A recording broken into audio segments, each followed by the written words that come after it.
everybody, my name is Jamie and I'm an environmental educator with Kids for the Bay, and today I'm going to show you how to do a neighborhood cleanup. First, I'm going to introduce our materials. So these are all of the materials. One option is to have a pair of tongs. These are helpful for picking up pieces of trash without having any contact with your hands. But it is important to use a pair of tongs that are designated for trash cleanups or for arts and crafts. Check in with an adult because you don't want to use tongs that are used for cooking to pick up trash. If you don't have tongs at home, you can get them at the dollar store, or another easy option is to use a pair of gardening gloves or some latex gloves to protect your fingers. Another material that you will need is some sort of bag. We recommend using a reusable bag because you can put trash in it, empty it out in the trash can when you're done, and wash it, and that is a little better for the environment. Another optional material is a notebook of some kind, and also a pen or a pencil. Okay, so now that we know what materials we need, we are going to go over some safety rules. It's really important that we take precautionary safety measures while we're doing our cleanup, so you need to have an adult with you. Today I'm going to be wearing a mask because right now I'm in my yard, but I'm going to go around my neighborhood, and this is during the COVID-19 shelter in place, so I want to keep all of my community members safe. Some other safety rules are that one, you are going to be picking up items with your gloves or your tongs only. We want to keep your hands safe and clean. Rule number 2 is that you are not allowed to pick up sharp objects. We don't want you to get cut or hurt.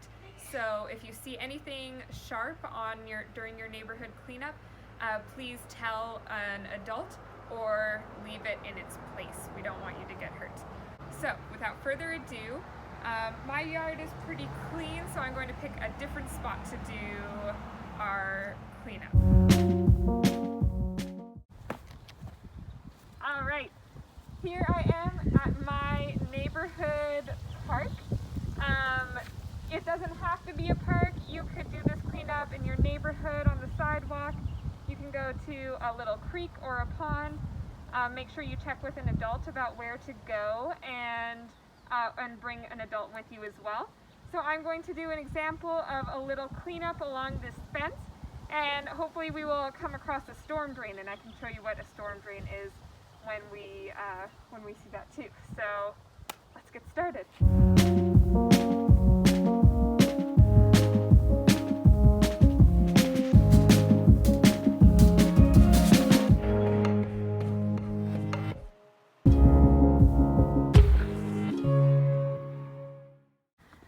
Here is an example of a storm drain.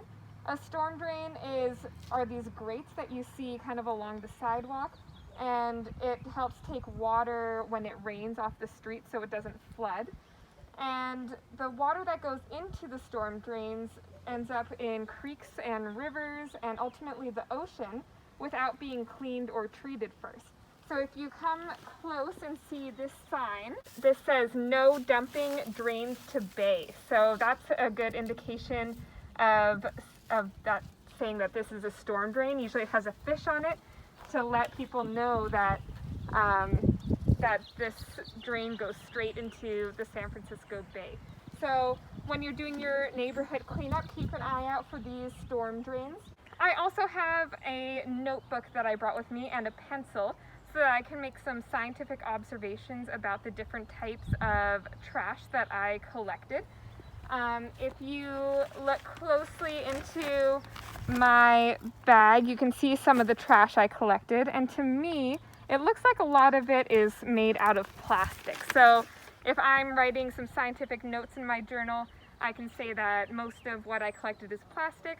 Or if you want to take notes as you collect trash, you can count the amount of pieces you collect. After you are done your cleanup, make sure that when you get home, you wash your hands really well with soap for at least 20 seconds. So thank you for joining me today for this demonstration. And if you want to check out some more activities, please go to kidsforthebay.org. We have lots of at-home activities for you to check out. And stay healthy and safe. Bye!